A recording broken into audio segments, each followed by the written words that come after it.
latest big action movie starring legendary actors Dwayne Johnson, Ryan Reynolds, and Gal Gadot. Let's get right into it. So this movie was actually made by Netflix and released both in theaters and then a week later on Netflix streaming channel. And it was released, I believe it was released on November 5th, 2021. It's directed by Rawson Marshall Thurber. I'm not sure about his background or whatever. And it's basically an action buddy type comedy movie. I will admit, I saw the trailer a few months ago for this movie, and I was not impressed. It had a lot of action comedy. I thought this is going to be a goofy movie. I can't take it seriously. You know, sort of along the lines of Fast and the Furious, like just over the top, cartoonish, not realistic at all, etc., etc., etc. So obviously I didn't want to go and spend my money in the theater seeing this because it came out a week later on Netflix for free. And I sat down and had some popcorn, you know, a nice drink, and sat down and I watched this movie on my big screen, flat screen TV with the soundbar on. Let me get right into it. Surprisingly, I actually enjoyed it. I thought it was fun. Now, I'm going to get into some minor spoilers here, so if you haven't seen Red Notice, I recommend you go and see it, but not necessarily on the big screen. I would see it on Netflix for free. And I'll get into why. I think the reason I might have enjoyed this movie a little more than I expected was because it was free. I will say, thinking about it, had I gone into a movie theater where I purchased tickets, you know, snacks, drink, etc., whatever, I think I would have been a little more disappointed because it really wasn't worth the money on the big screen. But as far as a free premiere movie on Netflix goes, I enjoyed it. Is it realistic? No. Is it the best movie I've ever seen? Absolutely not. Is it the worst movie? No, not at all. It is truly just a fun couple hours. I think it's about 2 hours long. Let me just check here. It is, yeah, an hour and 55 minutes, so fairly close. It's just a fun romp, you know, and I will get into these characters. Again, I'm not going to get into major spoilers here, but Dwayne Johnson is set up in the trailer as an FBI agent. He's top of his game, hunts down these art thieves. We have Ryan Reynolds, who's a professional thief, and they have to team up to go after a major item that they're gonna steal, or I should say, get back. And Gal Gadot is sort of the nemesis in the movie, if we put it that way. She's a master thief as well. She has seems to be very powerful in the world, and that kind of stuff's not explained. But I'm going to give us some credit where credit's due.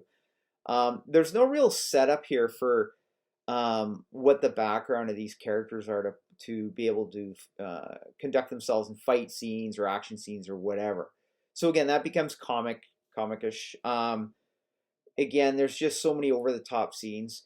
But I gotta say, what won me over in this movie was Ryan Reynolds is a terrific comedic actor. Dwayne Johnson's a great action guy, but he's been very funny actually in a lot of movies, comedy movies that he's in.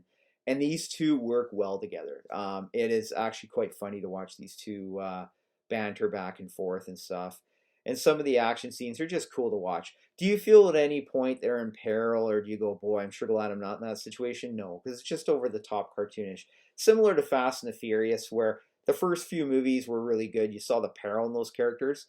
But then you get on to the later movies, and I haven't even seen the last one, nor do I have a desire to see it, where they're basically racing off cliffs in cars and can hook onto a helicopter, etc., etc. Just silly, cartoonish, unrealistic scenes. And this movie has a lot of that in there, I will admit. But it's kind of a fun movie. It's almost like these guys just got together and said, let's make a movie and let's have fun doing it. So that's what works for me. Is it a riveting storyline? Absolutely not. There is a storyline, but you kind of forget about it just watching these guys go back and forth.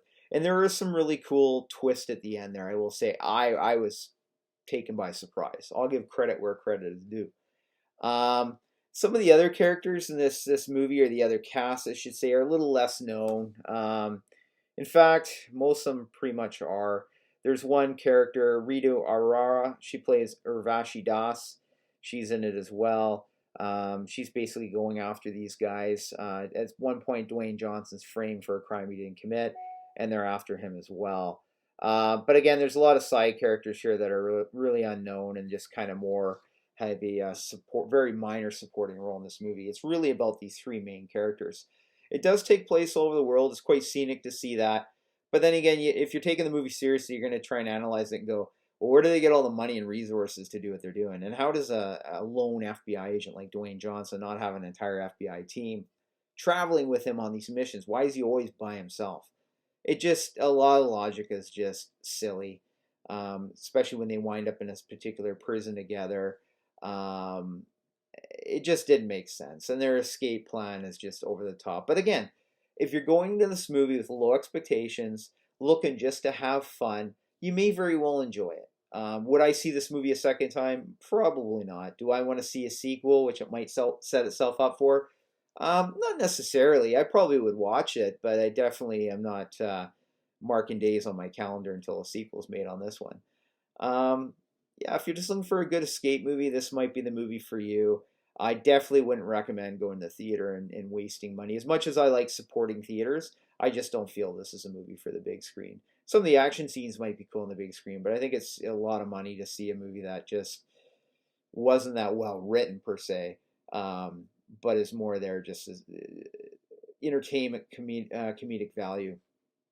Um, do I recommend this movie? Sure, I do. I had a lot of fun. I know the critics pan this movie, and you know what? Rightfully so. If you're analyzing this movie, sort of like what I should be doing in my review, a lot of it doesn't make sense. But the reason I'm giving it a more positive review is I don't think the movie intended to make sense. I don't think it made itself up to be the master caper. It's not an Ocean's 11. It's not a anything like that where there's a lot of thought put into the particular heist. Or The Italian Job would be a good example too. That's another great movie.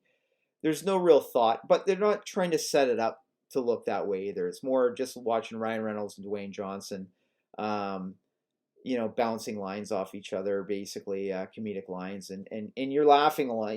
I didn't think I'd be laughing, but I actually found myself cracking up quite a bit in this movie.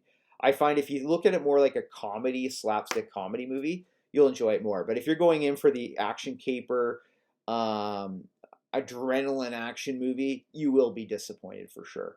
If you go in low expectations, want to laugh, this will be the movie for you. So on a scale of 1 to 10, what do I give Red Notice? I give Red Notice a 6 out of 10. I do recommend it. It's good for comedic laughs, not so much for the serious action scenes. There really is no serious action scenes. But at the end of the day, it's a good escape on a Friday evening if you're just sitting down to eat some popcorn and watch a movie on your big screen. So tell me what you thought of Red Notice. Like, subscribe my channel. See you later.